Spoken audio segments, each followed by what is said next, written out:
سلام و درود. بریم ببینیم که روابط کات شده آیا بازگشت داره و خبر از چی به شما میده. برای که انرژیامون همسو شدن رو داشته باشه حتما پیج رو فالو و لایک داشته باشید.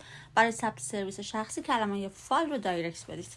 خب برای شما دارم چیزی که میبینم الان در حال حاضر انگار میدونه که شما منتظرش هستین که بخواین قدمی رو به سمتش بردارید و این رو هم میدونه که شما خیلی مغرور هستید و به خاطر همین شما پیش قدم نمیشی یا یه سری حالا سیاست هایی رو داری که ترجیح میدی خودش بخواد پیش قدم شدن رو داشته باشه.